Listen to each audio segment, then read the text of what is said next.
Hello and welcome to Eyewitness Report. After our feature story on the deplorable state of a road in Kogi State, respite seems to be coming the way of commuters and residents along the Mopa-Isanlu-Egbe road in the state following the Save Our Soul message sent by the people to the federal government. The 27-kilometer road is now getting a facelift. Join us for these and more on the program. I am Mopa-Isanlu-Egbe.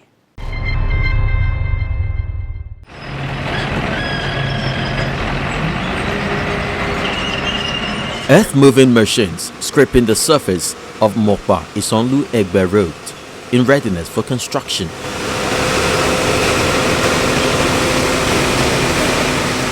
For the people of the communities along this axis, this is a sound of good news after having faced a lengthy period of abandonment.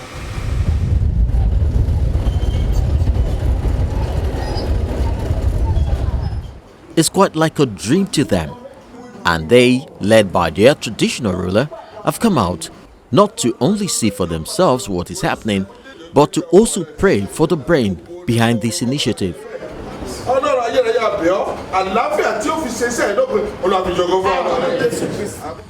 For several years, the users of this road have been subjected to very harsh conditions and high-level insecurity as kidnapping and robbery became the order of the day. For close to about 2 decades now, talking about 20 years, the road has been like this. Worst. Seriously? Seriously, yes. That is what I know about. Because let me just tell you the brief history about this road. I know during Goodluck Jonathan regime, this road was awarded from Kaba, and flag off took place that particular moment. And the road was, I think it was the consultant or the contractor came from Kaba, started from Kaba, and handed it at this what is it called, Senator Dino's main town, and stopped. So the road has been the major problem. And if you see what is happening here, sometimes a lot of people are being kidnapped, a lot of accidents. Sometimes you just find out that some people will sleep like 2-3, motorists will sleep like about 2-3 days on this road without getting to that destination. I do not know. I think it's the government. You know the government, how the government operates in Nigeria. They award contract and nobody follow it up. And once the who is who in the society get what their share, they abandon the contract. It was abandoned. And let me even tell you, I think recently this particular government of President Buhari re-awarded the contract again. Up to this moment, the contractor is nowhere to be found. And people are suffering every day on this road. This road connects about 6 states together from Ekiti down to Kogi, then Kogi down to Kwara. And the same road extends to Oyo that connects Lagos State. So I believe the government can help the people by fixing this road. The contract that have been awarded to this contractor, where are the contractors? Government should look for them. The money being collected or the money being paid or whatever agreement I believe they have, they should follow it up and make the people have a better life to live. Even the drivers, who all agree that the road is the shortest route to Kwara and Lagos, have had to spend endless man-hours on the road to get to their destinations. How the road is bad too much. It's too much. So motor cannot follow federal road again or to enter Isabus to go double cross for another place. The one we want follow for government road now, e no good. Like 1 year now, where this road don't spoil. Nobody entered the road. It had taken community efforts to keep the road motorable, all destinations accessible. The economy had been badly affected, and the damage is unquantifiable. For days here, movement that people will be stuck here. There will be no vehicular movements. And all you see is that when the people now understand that vehicles are no longer coming to the community or the passage for vehicular movements, the community took the initiative by creating what you are seeing here as an alternative route. for the people. It's usually very dusty and could become a death trap for motorists whenever it rains. All these are about to change as work continues in earnest at the site.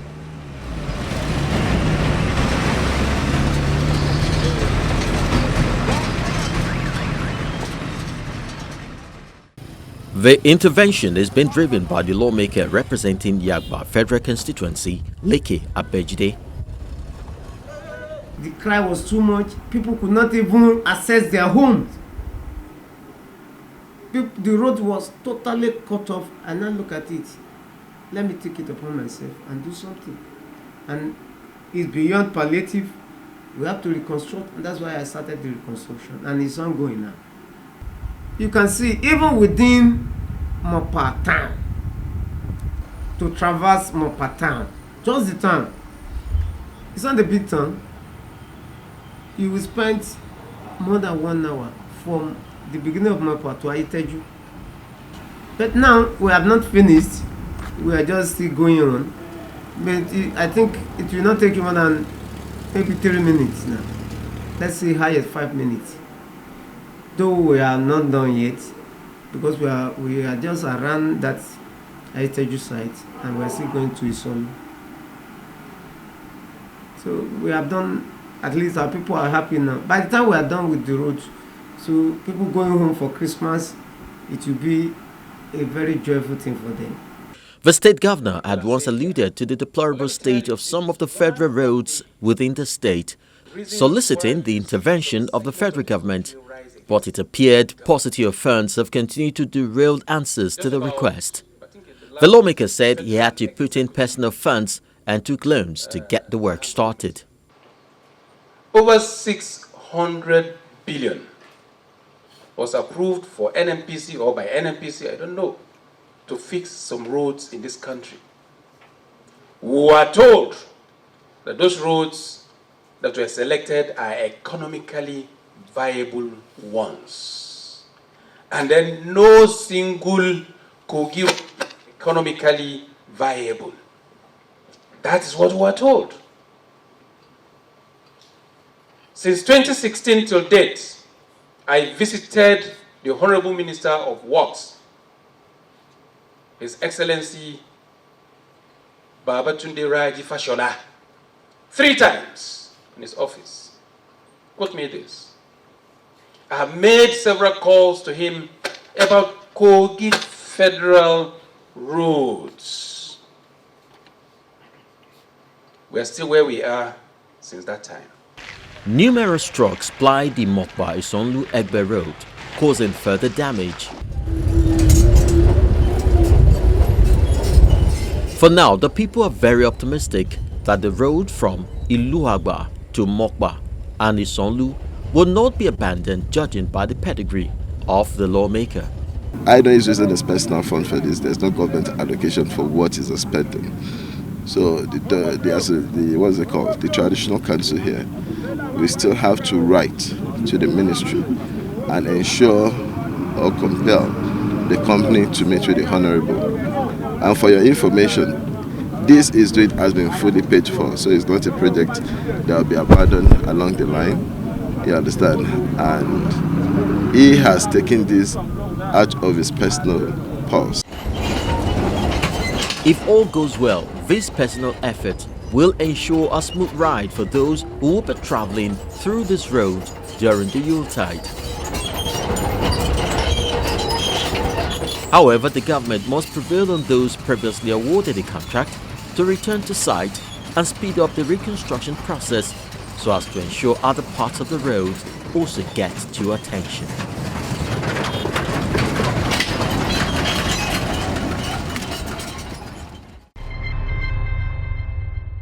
A group of disengaged dock workers of Stevedoring companies embarked on a peaceful protest with the hope of drawing the attention of the federal government and relevant agencies to their plight to help them claim their terminal benefits.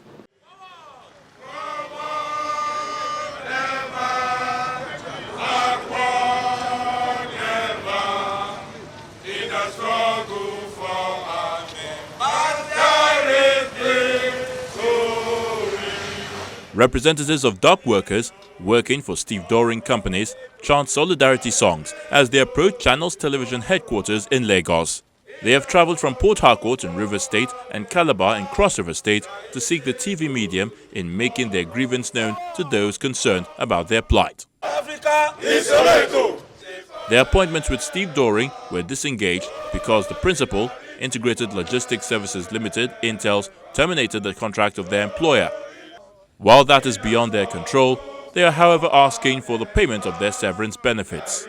We are here to plead with you to help us tell the federal government and well-meaning Nigerians to intervene on our behalf for Intels to pay the Stevedoring contractors that will in turn pay us our total sovereign benefit, terminal benefit, and redundancy benefits. The protesters claim they have written several letters to Intels without response. So we have written to the union, we have written to Intels to no avail. The top management of Intels, they all moved to Switzerland. Those who are here in NTED, they made themselves demigod. They all listen to us. So what we are begging, we know we have a good leader in person of President Muhammad Buhari. We are begging him to intervene to save our soul. Because of this, some of our members have died. Some of them, their children have been dropped out from school. Nothing. Some have been rejected by the landlord. So we are pleading between now and December they should pay us our money so that we can make use of it and so that our children also can go back to school. No contract is forever.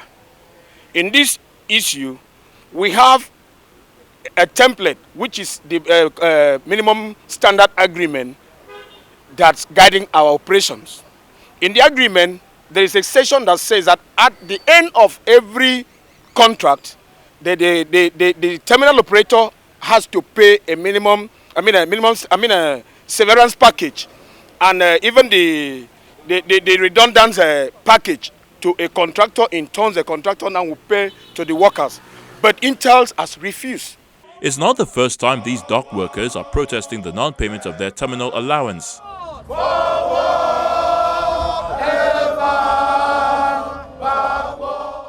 In 2020, they besieged Intel's office in Port Harcourt. In an effort to get Intel's reaction to these allegations, Channel's Eyewitness crew put several calls to phone numbers provided. Out of 4, only that of Usman Hussein went through. Mr. Hussein, who is the Managing Director of Associated Maritime Service Limited, the company that serves the middleman between Intels and Stevedoring, however turned down our demand for a television interview on the matter. In a phone conversation, he explained that Intels did not include in its contract with Stevedoring to pay severance benefits to its workers in the event of contract termination. Eyewitness crew caught up with Mr. EMMNAUEL NTED, the Managing Director of Modern Stevedoring, to tell us how his company is involved in the story. Just last year, 2020, Intel terminated all the contract. They terminated all the contract. And this group of workers have been working under Modern Stevedoring Company since 2005. Just last year, they came to my office here to protest. And I made it clear to them that all of them has the minimum standard which we used to operate in the maritime industry. As a dock workers, you must have the minimum standard. Where we started this issue, we talked with the legal department, who said the number of people we're talking about is much. That these people are not the men workers in the port, they are those in the pool. And I said there's no difference between those in the pool and the men workers. But however, since we have a minimum standard in the industry, let us group them as dock workers who are doing, how do we call this, maybe technical casual. And just give them as it is in the minimum standard. 1 million naira for those who serve for 10 years. And maybe who serve for 5 years, maybe about 600 or so. So that is lesser for them to pay.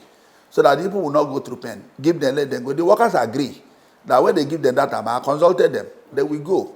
So we give them the minimum standard from the maritime workers, with a letter. No response from Intels up to now. And that's why the workers, when they protested last time, they said, whatever happened, I should not hold them responsible. That they will close down all Intel operation. And nothing will come out from their premises. And I said, well, let us take it easy and see how this thing can work. Contrary to AMS' position on agreement, Mr. NTED explains that there was a written agreement to pay severance benefits. It was the terminal operators that pay the stevedoring contractor, who in turn will pay the stevedoring laborers. Because the stevedoring contractor is just a commission agent. And it was agreed in a stakeholders meeting, it was documented that whenever a dockworker leaves the industry, it was the terminal operator that we pay, it's not the stevedoring company. because the stevedoring company has no money to pay. It is not even the agreement. So Intel refused to pay up till now. It remains to be seen what the future holds for these aggrieved dock workers who have vowed to sustain their call and prevail on Intels to meet their demands.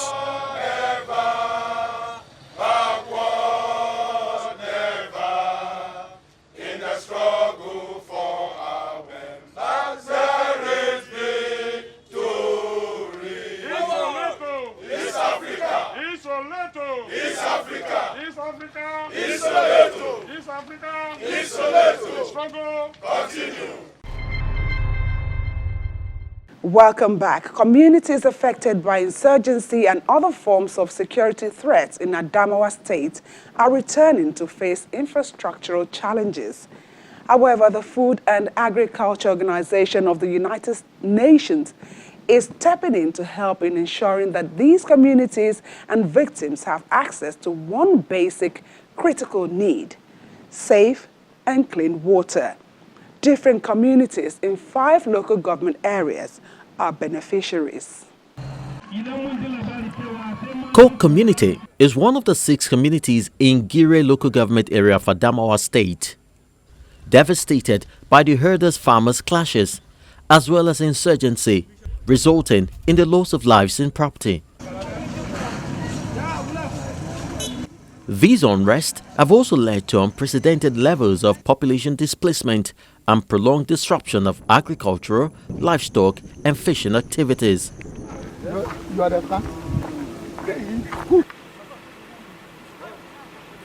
One of the major challenges faced by returning IDPs is the access to safe and clean water.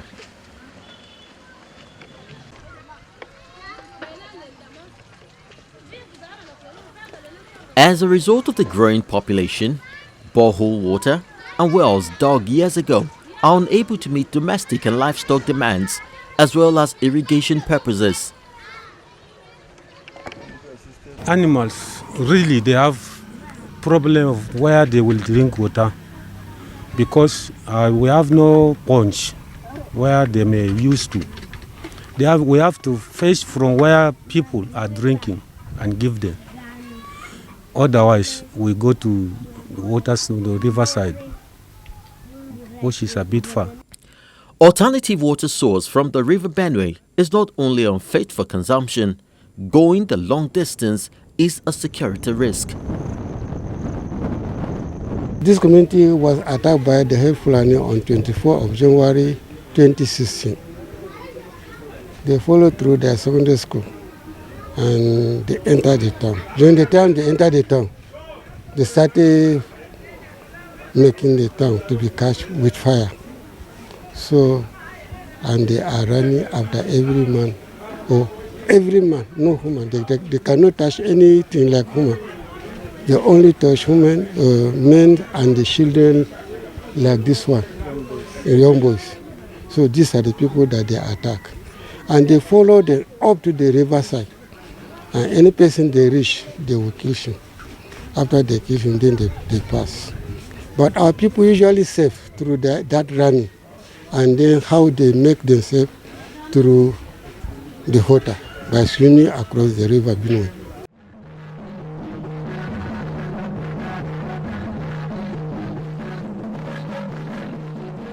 In response to this sad development, the United Nations Food and Agriculture Organization (FAO), through its Access to Water project, hands over completed water points to a core community. The Chief of Staff to the Adamawa State Governor does the honors of officially unlocking the water tap for the community.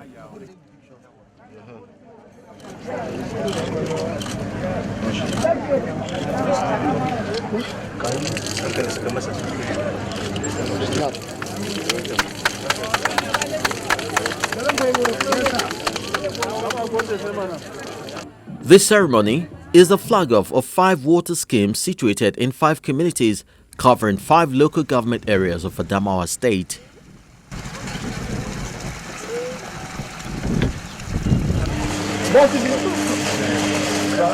The Deputy Governor tours the water facility, which is powered by solar energy.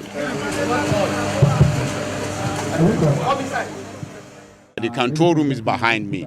We have an osmosis machine there for purification. We have solar battery, the control switches, and out here you can see that we have panel here. And up the tank, the steel tank up there, we have another panel. So during the day, the sun will be used, the panel will be used to pump water. During the night, the inverter right there can be used to pump water. So 24 hours, there's no problem of water shortage. Besides helping returning IDPs to resettle, the FAO country representative says the intervention is geared towards achieving the UN Sustainable Development Goals. For us in FAO, the use of water for domestic and agriculture needs of households is indeed a sure way to achieve enhanced food security and nutrition, and ultimately lead to zero hunger. The 5 schemes that have been completed in Adamawa State are situated in Dong, Garkida, Kol, Kikang, and Tudun Wada Baza communities. Allow me to commend the excellent support that we have received from the Adamawa State government and our partners ENI and NNPC, whose collaboration made the project the success that we are witnessing today. The project targets all the 6 states of the Northeast region, namely Adamawa, Bauchi, Borno, Gombe, Taraba, and Yobe, and also the Federal Capital Territory in Abuja. The challenge of safe and potable water in Ko community is better explained by one of the leaders. Before we've been taking water from wells, we have small hand pump boreholes to take care of that. Later, the expansion in the village continued, and such water sources cannot sustain us. We got a borehole, but as at 2016, 24th January 2016, the entire village was attacked by herdsmen in league with terrorists from foreign countries. The entire village was burned down. The entire village are IDPs, including myself. There are also IDPs that ran as a result of Boko Haram, and they are also living in the outskirts of this village, with whom we share the water facility that is in this village. This village, Ko community, is the food basket of Gire local government. The Honorable Executive Chairman, Gire local government, can testify to this fact. The trailers load of rice, trailers load of maize, a lot of people coming here to buy fish is part of the legacy we get from water. Water also upgrades the health status of our community. The state government accepts the intervention with gratitude. We are, as a state government, immensely grateful to FAO Nigeria for supporting our internally displaced population over the years. He who brings water brings life. Hence, the Ko community, His Excellency enjoins you to take good care of this borehole. Put it to good use.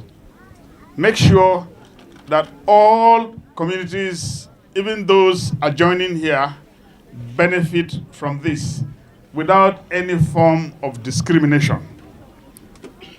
For those of you that will be privileged to get this facility, we will further ask the FAO to try and see that the points at which people will fetch the water is not just limited in one area. It is assumed that over 20,000 internally displaced people will benefit from the 5 water schemes. The approach will also support the efforts of the federal government in rebuilding livelihoods in the northeast region as the insurgency ebbs out.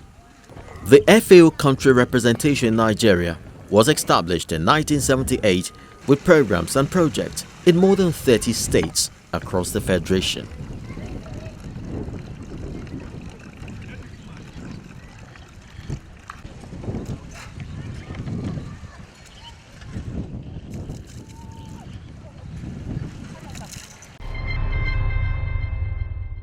That's a wrap on Eyewitness Report for this week. Thanks for sharing your time with us. I am your Mopa-Isanlu-Egbe. See you next time.